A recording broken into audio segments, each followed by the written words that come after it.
하나님 아버지, 다시금 우리 주님의 구원의 은총을 우리 찬양대가 마음껏 찬양했습니다.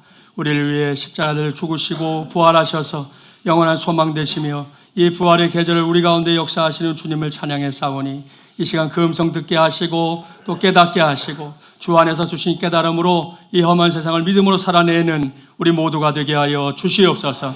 예수님의 이름으로 기도하옵나이다. 아멘. 서로 축복하겠습니다. 이제는 교회와 가정의 동역입니다. 우리 지난주 말씀 생각하면 축복할까요? 부모를 공경합시다. 한 번 더 축복합니다. 교회와 연합전선을 펼칩시다. 할렐루야.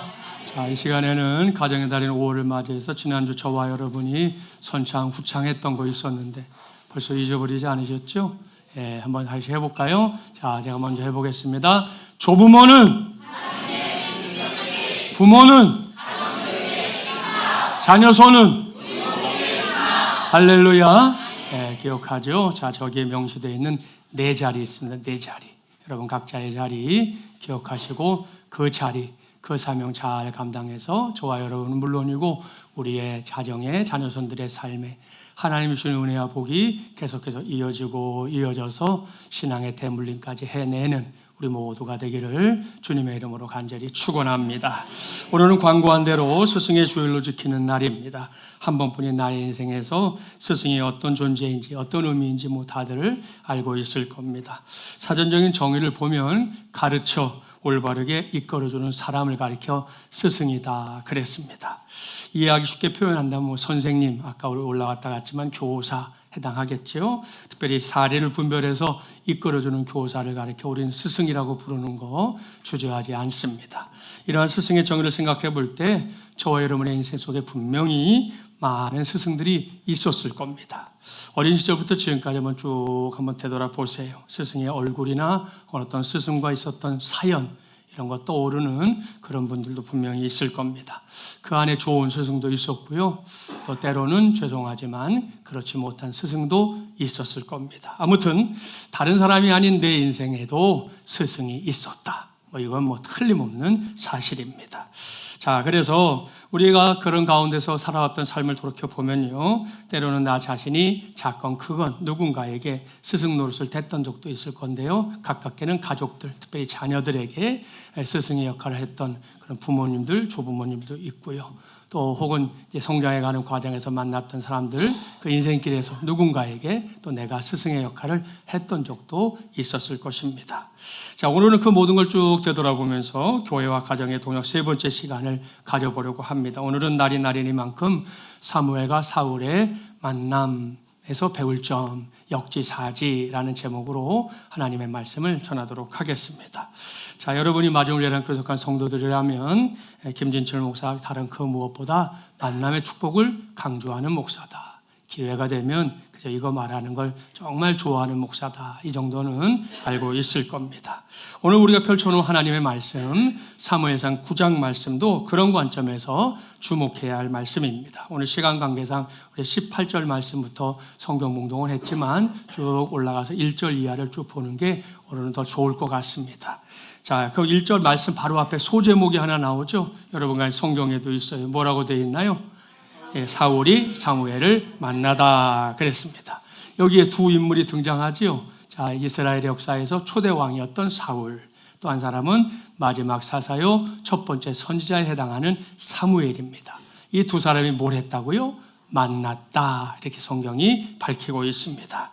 자, 바로 이 만남, 보통 만남이 아니었습니다. 그야말로 하나님의 특별한 섭리와 계획이 있었던 아주 필연적인 만남이었다는 거 우리가 알고 있는데요. 1절 이하의 말씀을 보세요. 시기적으로 보면 사무엘이 사울을 만나기 하루 전이었습니다. 그때 하나님께서 사무엘에게 내가 내일 너에게 사울을 보내줄 것이다. 그리고 사울은 내가 장차 이 나라의 왕으로 삼을 사람이다 라고 귀뜸까지 해주셨습니다.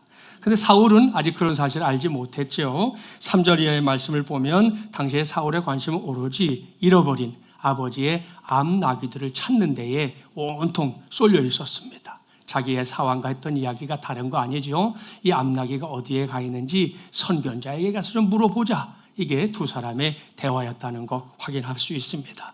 그런 상황을 염두에 두고 이제부터 사무엘과 사울의 축복된 만남을 구석구석 살피려고 하는데요.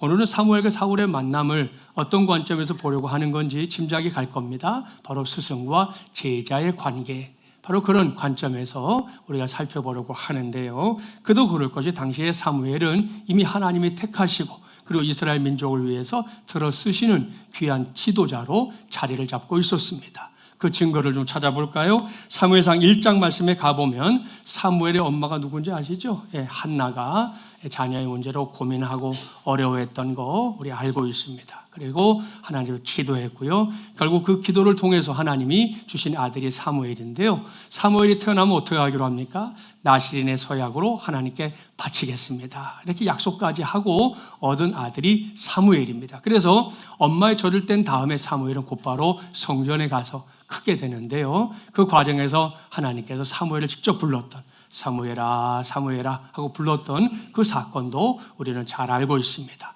이 모든 과정을 거쳐서 결론이 뭐냐? 사무엘상 3장 19절부터 21절인데요. 자막에 나옵니다. 한 절씩 교독해 보죠. 사무엘이 자라매 여호와께서 그와 함께 계셔서 그의 말이 하나도 땅에 떨어지지 않게 하시니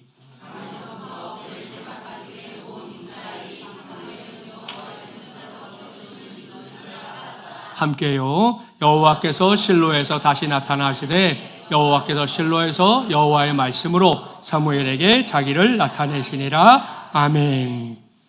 사랑하는 마주문제랑 가족 여러분, 여기에 아마 여러분도 모르게 종종 자기 아들, 딸들, 손자, 손녀를 놓고 기도하는 기도 제목 등장하지요. 그게 뭡니까? 하나님 아버지, 우리 아들, 우리 딸, 우리 손자, 우리 손녀 그저 그 입으로 하는 말들이 땅에 떨어지지 않게 하여 주시옵소서.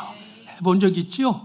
그런 기도 해본 적이 있을 터인데 오늘 이 말씀이 기록된 내용을 보면 이것이 얼마나 중요한 우리 믿는 자들의 삶인지 가르쳐 주고요. 또 한 가지는 사무엘이 그만큼 그 말 한마디에도 비중이 있는 지도자로 자리를 잡고 있었다 하는 것을 우리에게 가르쳐 줍니다.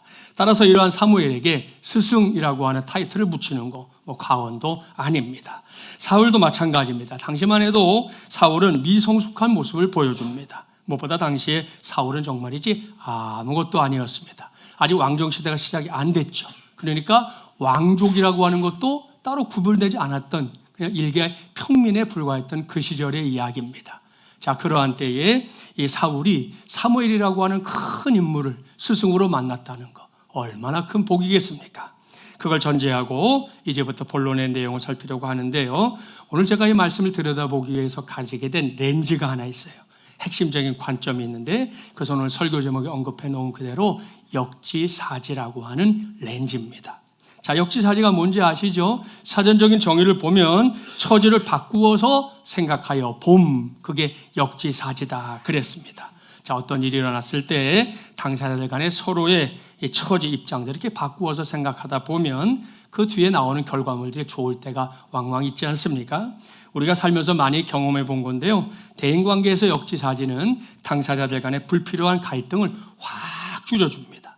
도무지 이해에 불과했던 상대방에 대해서 그래도 그래서 그랬구나 하고 이해할 만하게 마음을 가지게 되기도 하지요. 그뿐이 아닙니다. 요즘 우리 사회의 화두가 뭡니까? 공감 능력이 있느냐 없느냐 이런 질문을 할 때가 많은데요. 여러분 역지사지를 하게 되면 내 안에 공감 능력이 그야말로 제대로 발휘되는 것도 얼마든지 확인할 수 있습니다. 자, 여기서 몇 해 전부터 우리 사회에 아픔이 되고 있는 이 교권 침해 문제를 잠깐 떠올려 볼까요? 신문 기사인데 이건 지난 주간 스승의 날을 앞두고 나왔던 신문 기사입니다. 제목에 나오지만 지난해 2024년에 4,000건 이상 열린 지역 교권 보호위원회가 열렸는데 그중에서 90% 이상이 교권 침해를 확인했다 하는 교육부 발표입니다. 최근에도 전국 곳곳에서 이렇게 교사 폭행하는 사건이 일어났다는 거 아마 보도를 보셨을 건데요. 이건 군주와 스승과 아버지의 은혜는 같다. 군사부 일체라고 하는 우리 고유의 가치를 우습게 여기는 행태에서 비롯된 것이다. 그렇게 말씀드릴 수 있겠습니다. 저 역시 이런 시대를 살고 있고요. 또 이런 시대 속에서 저도 목사라고 하는 또 다른 스승의 이름으로 살고 있는 사람이기 때문에 제가 오늘 붙잡게 된 게 바로 역지사지입니다. 당장 우리 교회 안에서는 말할 것도 없고요. 이 땅에 존재하는 모든 스승과 제자의 관계 속에서 이 역지사지가 제대로만 작동된다면 어떤 일들이 일어날까요? 최근에 우리가 마음 아파하고 힘들어했던 그런 일들 아예 우리 곁에 얼씬도 못하게 될 겁니다. 도리어 그와 같은 스승과 제자들이 펼쳐나가는 새로운 세상이 우리의 눈앞에도 찬란하게 펼치게 될 줄 믿습니다. 자, 오늘 저는 그런 기대와 믿음으로 우리에게 주신 말씀을 주목하게 됐는데요. 먼저 보면 18절, 19절 우리 한 절씩 교독해 보겠습니다. 사울이 성문한 사무엘에게 나아가 이르되 선견자의 집이 어디인지 청하건대 내게 가르치소서 하니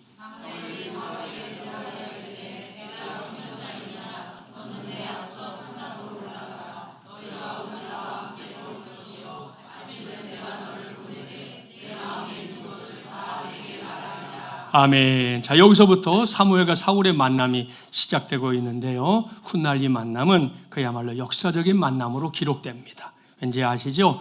이스라엘 역사에서 첫 번째 왕인 사울이 왕이 되는 그 과정에서 사무엘이 아주 혁혁한 공을 세웠기 때문입니다. 그 첫 만남이잖아요. 그런데 이러한 사무엘과 사울의 만남 속에 우리가 누구를 만나든 그 만남을 축복된 만남으로 삼을 수 있는 아주 중요한 방법들이 몇 가지 나열되어 있습니다.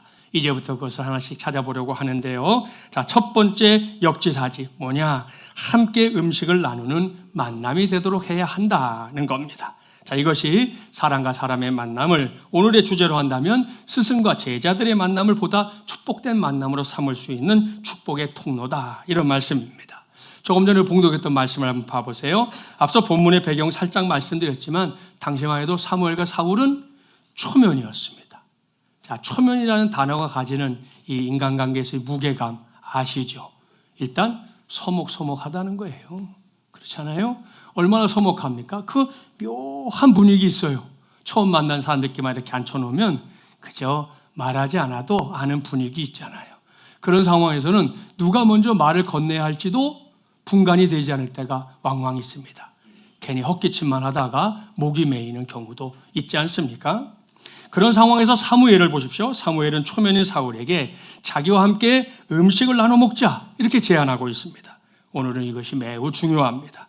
조금 전에 말씀드린 대로 살다가 누군가를 새롭게 만난다는 거 분명히 쉬운 일이 아니에요. 특별히 평소에 알고 지내지 않았던 사람을 새롭게 만난다? 그건 얼마든지 어색하고 불편한 만남이 될 수밖에 없습니다. 내성적인 성향의 사람들은 말할 것도 없고요. 외향적인 사람들도 처음으로 사람을 만나는 데에 대한 부담은 늘 있기 마련입니다. 그런데 그런 부담감을 짧은 시간 안에 확 줄여줄 수 있는 아주 좋은 방법이 있다는 거예요. 그것이 뭐냐? 바로 상대방과 함께 음식을 나눠 먹는 것입니다. 그렇게 하면 비록 첫 만남이라 해도 훨씬 분위기가 부드러워지고요. 덜 불편하게 만남을 이어갈 수 있습니다. 오죽하면 이런 말 들어봤나요? 목구멍이 즐거우면 싸울 일도 없다. 목구멍이 즐거운 사람들은 싸울 일도 없다는 거예요. 오늘 점심 때도 광고 드렸죠? 김성란 권사님이 우리 모두의 목구멍을 즐겁게 해주려고 준비가 끝났습니다. 그러니까 싸울 일 없겠죠? 오늘 맛있게 드시고 싸울 일 없이 우리 행복한 날이 되면 좋겠습니다. 자, 그렇게 우리가 해볼 수 있는데요. 미국 시카고 대학에서 무려 40년 동안 교수로 재직했던 미하이 칙센트 미하이라고 하는 교수인데 이분이 쓴 몰입의 즐거움이라고 하는 책에 나오는 내용입니다. 이 사람 간의 관계를 돈독하게 만드는 데는 두 가지 에너지가 있다는 거예요. 첫 번째는 음식을 비롯해서 따뜻함, 그리고 돈, 이런 것들, 이런 우리가 보는 물질적 에너지가 있고요. 또 하나는 상대방의 인생의 목적에 관심을 가져주는 그런 마음가짐, 정신적 에너지가 있다는 겁니다. 이 두 가지가 필수인데 어떤 그룹 안에서도 간에 이 두 가지가 있으면 서로 간의 관계를 끈적끈적하게 만들어줄 수 있다는 건데요. 여기에도 뭐가 나온다? 음식이 나온다는 거예요. 음식이. 결국 사람과 사람의 만남에 있어서도 음식은 뭐라고요? 서로를 결속시켜주는 아주 좋은 도구가 된다는 말씀입니다. 그러니 성도들끼리의 만남에서도 빼놓을 수 없는 게 뭐라고요? 먹는 거예요. 먹는 거.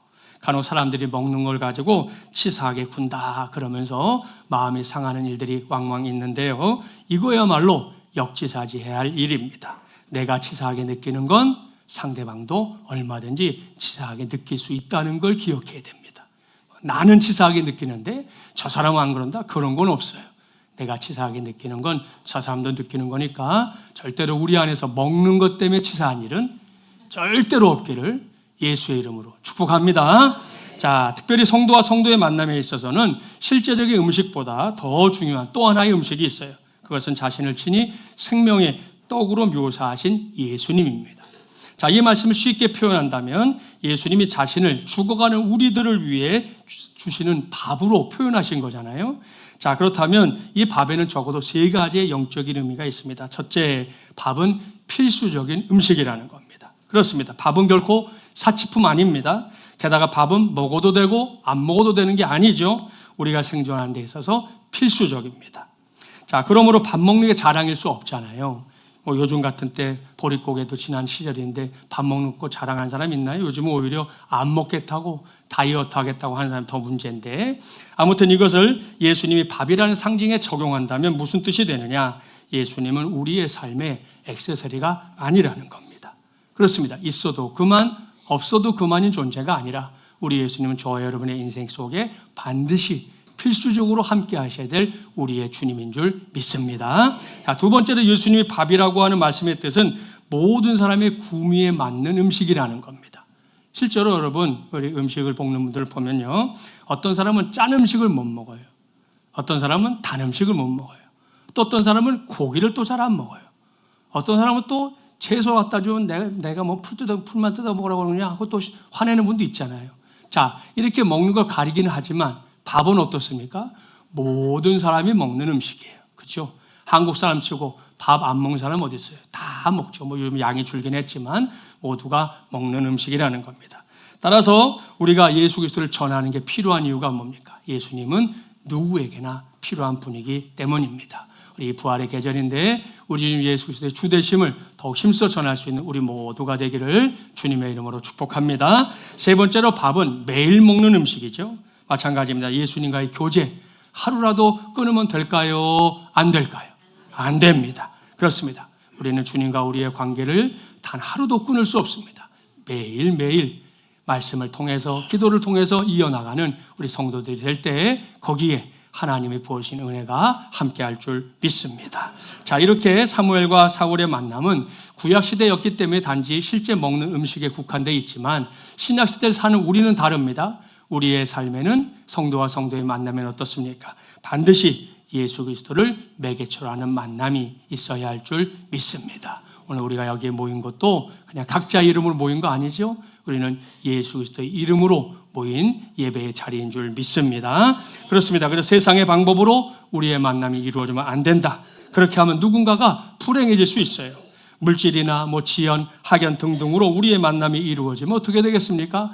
믿음 안에서 상처받는 사람들이 나온다는 거죠.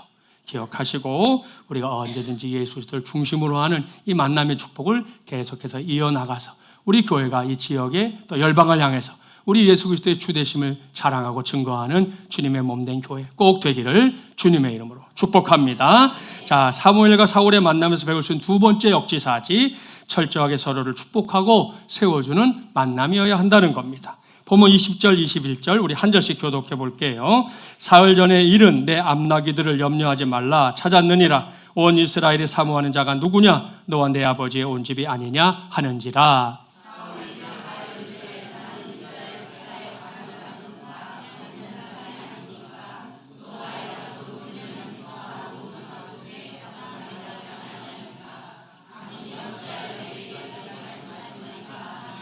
아멘. 자, 무슨 말씀입니까? 사무엘은 사울을 만나자마자 그의 걱정거리에 대한 해결책을 가르쳐 줍니다.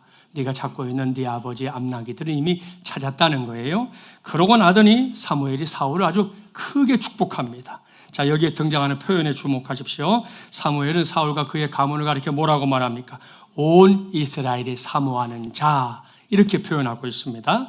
히브리어 성경으로 보면 헤무다트 이스라엘이란 뜻인데요. 자, 그 뜻이 뭐냐? 여러분이 가진 성경 보면 20절 말씀에 자, 아라비아 숫자 1 돼 있죠? 자, 그러면 그 다음에 어디 보라고 그랬어요? 항상 성경 하단 각주를 봐라 그랬습니다. 각주에 뭐라고 나옵니까? 이스라엘의 보배가, 이렇게 번역하고 있습니다. 자, 이것이 사무엘이 초면이었지만 사울을 축복하는 말이었습니다. 또한 사무엘이 사울의 가문을 존귀하게 여겨주고 있는 표현이었던 거죠. 그랬더니 사울도 보세요. 사울도 질세라 자신이 속한 이 지파인 베냐민 지파는 12지파 중에서 제일 꼬레비 지파입니다. 그리고 우리 집안은 그 지파 중에서도 제일 미약한 집안입니다 하면서 스스로 겸손한 모습을 드러내고 있는 거 확인할 수 있습니다. 사랑하는 여러분 어떻습니까? 여러분은 어떤지 모르겠는데요. 제 눈에는 참으로 아름답고 귀한 모습입니다. 서로를 축복하고 서로를 세워주는 거 말입니다. 또한 그 복을 나누되 조금 칭찬받았다고 해서 쓸데없이 교만해지지도 않았고요. 우쭐해지지도 않았습니다. 그저 서로를 겸허하게 받아들이는 두 사람의 모습이 참으로 감동스럽게 다가오기까지 합니다.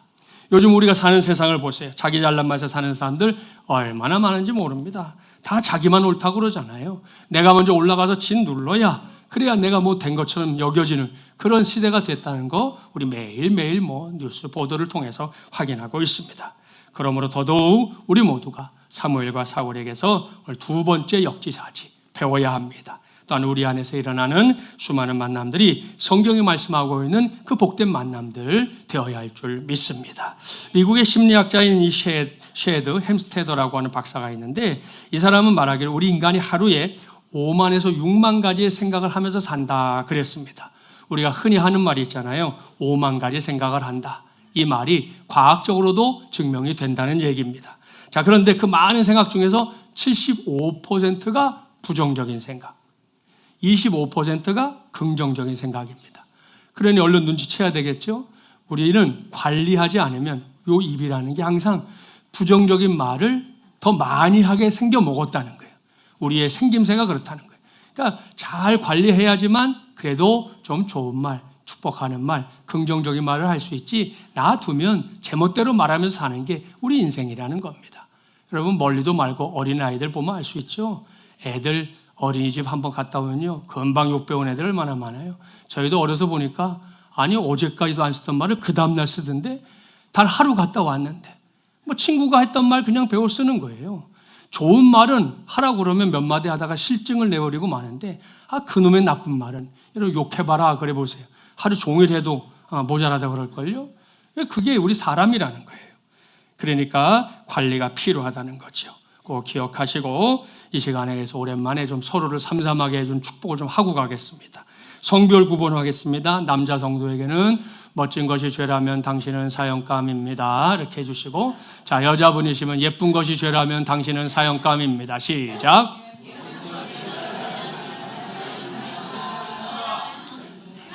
근데 별로 축복하고 싶지가 않아. 왜?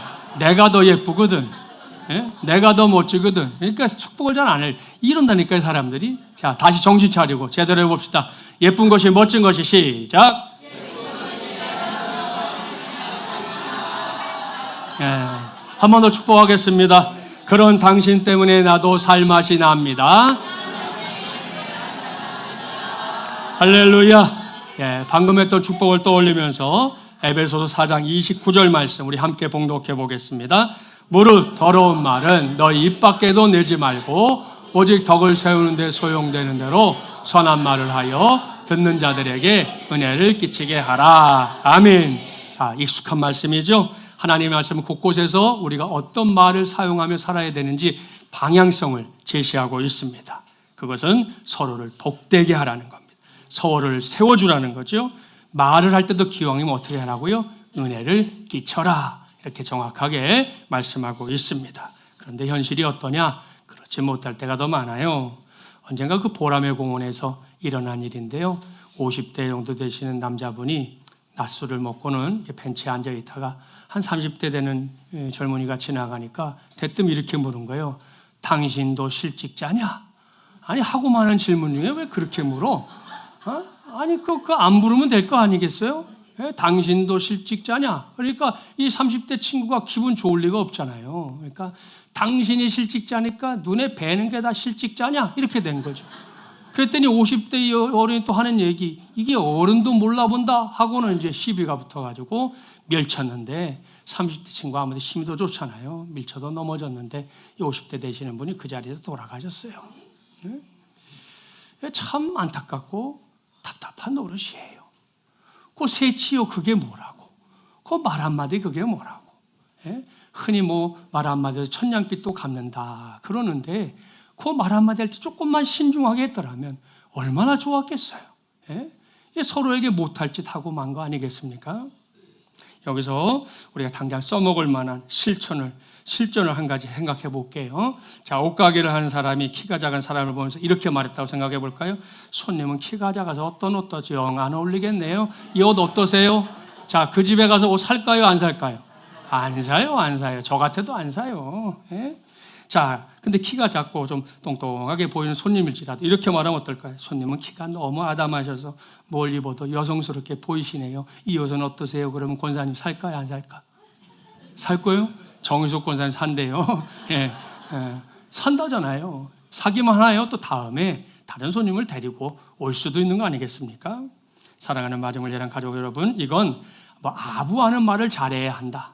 혹은 뭐 빠져나가지 못할 상수를 발휘해야 한다. 이런 걸 얘기하자는 게 아니에요. 그렇게 생각하면 좀 곤란합니다. 여기서는 두 번째 역지사지를 생각하자는 거예요.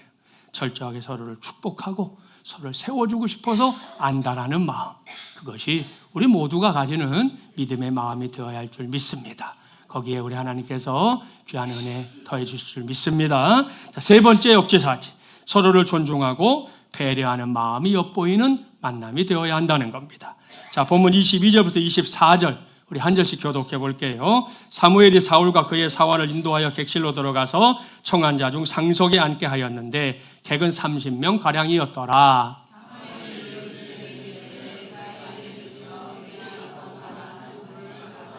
함께요.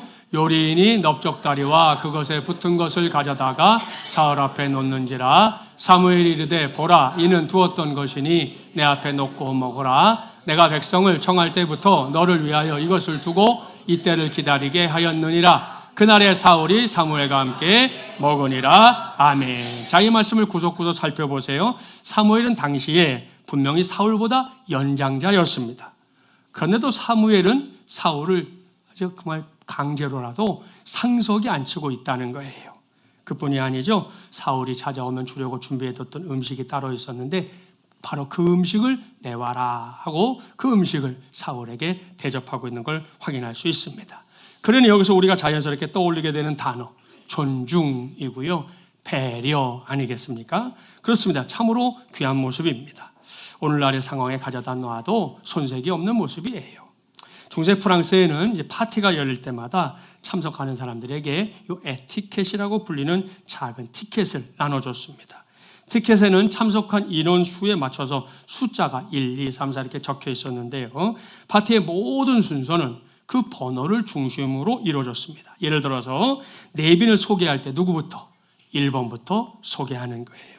자, 식사할 때도 자리, 뭐 음식 나오는 순서, 심지어 퇴장할 때까지도 늘 1번부터 시작하도록 하는 거예요. 그래서 파티가 다 마친 다음에 이 모든 순서가 다 이루어졌을 때는 사람들이 뭐라고 말했느냐? 에티켓을 지켰다 그랬고요. 이게 제대로 지켜지지 않았을 때는 에티켓이 지켜지지 못했다 그렇게 말하게 됐던 겁니다. 결국 오늘날 우리가 예의범절에 속하는 이 에티켓이라고 하는 이 단어 자체가 사람들에게 중요도에 대한 우선순위를 가르쳐주는 아주 중요한 방법이었다는 것을 알게 된다는 거죠. 그런 관점에서 보면 식사하는 자리에서 뭐 오늘날도 마찬가지예요. 연장자가 먼저 식사하시고 하는 거는 뭐 지금 우리나라 문화도 그렇지만 이스라엘 문화에서도 당연한 거였거든요. 그런데도 사무엘이 장차 왕이 될 사울에게 먼저 깍듯하게 존중하고 있다는 겁니다. 먼저 배려하고 있다는 겁니다. 결국 이날의 만남으로 인해 사무엘과 사울은 초기 왕정시대의 문을 함께 활짝 여는 아주 좋은 동역자가 됐다는 거 우리는 알고 있습니다. 이처럼 대인관계에서 크고 대단한 거 말고요, 작은 친절 하나로도 그 인생을 성공적으로 살았던 사람들은 정말 부지기수입니다. 한 사람만 소개하려고 하는데요, 어느 날 필라델피아에 있는 작은 한 호텔에 도시 행사로 인해서 호텔마다 10,000원이라 묵을 곳이 없네요 하고 나이가 많이 든 노 부부가 찾아온 거예요. 이 로비에 있던 종업원이 보니까 연세가 많이 드신 분들인데 그 호텔에도 방은 없었다고 그래요. 그래서 하는 말, 자기 숙소가 따로 작은 게 있긴 있는데 따로 방은 못 드리겠고 이거라도 괜찮으면 어르신들이 그저 이 방을 쓰시지요 하고 자기 방을 이렇게 내어드렸던 거예요. 자, 그날 밤이 지나고 나서 이 노부부가 자신들의 정체를 밝혔는데요. 이 사람들이 누구냐? 1976년에 이미 1900개의 객실을 갖췄던 뉴욕의 월드 오브 아스토리아 호텔의 경영자였던 존 제이콥 아스터라는 사람이었습니다. 결국 이 부부는 이 친구의 작은 친절에 감동해서 이 친구를 데려다가 자기 호텔의 총지배인으로 삼아버렸어요. 보십시오. 흔히 성공하는 사람에게는 세 가지의 특징이 있다 그래요. 언제 봐도 활짝 웃는 밝은 미소로 타인에게 배려하는 친절. 주변에 그런 거 있는 사람 있나 찾아보세요. 두 번째, 항상 긍정적이고 감사하는 말을 잘하더라. 세 번째, 성실한 태도와 겸손한 자세를 꼽습니다. 이건 역시 사무엘과 사울의 만남 속에서 우리가 배워야 할 점인데요. 이것이 저와 여러분의 삶에도 보다 풍요로운 우리의 인생의 시간들을 우리에게 가져다 줄 줄 믿습니다. 말씀을 마무리합니다. 오늘 저는 사무엘과 사울의 만남에서 배울 점 역지사지라는 제목으로 말씀을 전했습니다. 오늘이 2025년 스승의 주일이라는 거 염두에 두시고요. 스승이었던 사무엘과 제자였던 사울의 만남 속에서 찾아냈던 세 가지의 역지사지 꼭 기억해 주기를 바랍니다. 함께 음식을 나누는 만남 되도록 해야 합니다. 조금 있다가 우리가 할 거예요. 실전을 가질 거니까 맛있게 먹으시면 서로 음식을 나누는 기쁨이 우리 안에 있게 되기를 바랍니다. 철저하게 서로를 축복하고 또 세워주는 만남 돼야 되겠고요. 서로를 존중해 주시고 작은 거 하나라도 좋으니 꼭 배려할 줄 아는 우리 마주물려난 가족들이 되기를 바랍니다. 이렇게 세 가지의 역지사지가 당장 목사인 저부터 실천하기 위해 노력해야 될 것들입니다. 여러분도 다르지 않습니다. 솔직하게 말하면 좋은 스승 되는 게 쉽지 않고요. 좋은 제자 되는 것도 쉽지 않습니다. 마음 먹었다고 턱턱 되는 거 아니잖아요. 따라서 그래서 가장 중요한 거 그건 나와 너 안에 굳건하게 자리 잡아야 할 이 역지사지라고 하는 믿음의 마음가짐 바로 그것인 줄 믿습니다. 그 믿음으로 사무엘과 사울이 일찌감치 체험했던 만남의 축복이 저와 여러분의 만남 속에서 우리 교회 안팎에서 우리가 감당하는 모든 사역 속에서 계속해서 열매가 되기를 주님의 이름으로 간절히 축원합니다. 기도하겠습니다. 전능하시고 자비로우신 하나님 아버지 스승의 주를 맞이하여 하나님의 말씀에 귀를 기울이게 하시니 감사합니다. 이 시간 지나온 시간 곳곳에서 만나게 하셨던 만남의 축복들을 떠올립니다. 그중에는 사무엘과 사울처럼 내게 소중한 스승의 역할을 해주었던 분들이 있습니다. 그 모든 만남들로 인해 이 시간 감사와 영광을 돌려드립니다. 그리고 오늘 이 시간에 주신 말씀처럼 우리 모두가 사무엘과 사울의 만남을 통해 배울 점에 집중하게 하여 주시옵소서. 그것은 매사에 처지를 바꾸어서 생각해 볼 줄 아는 역지사지하는 마음가짐입니다. 그런 마음가짐으로 우리의 만남이 함께 음식을 나누는 만남 되게 하여 주시옵소서. 단지 우리의 입을 통해 먹게 되는 음식만이 아닙니다. 우리를 위해 생명의 떡으로 오신 예수 그리스도를 중심으로 만남의 축복을 나누는 우리 모두 우리 교회 되게 하여 주시옵소서. 또한 철저하게 서로를 축복하고 세워주는 만남이 되게 하시고 나아가서 서로를 존중하고 배려하는 마음이 엿보이는 만남이 우리 안에서 이어지게 하여 주시옵소서. 그래서 앞으로 남아있는 우리의 인생길을 통해 더욱 멋지고 귀한 스승과 제자들의 만남이 이어지게 하여 주시옵소서. 이 모든 말씀 우리의 구세주이신 주 예수 그리스도의 이름으로 간절히 기도하옵나이다. 아멘.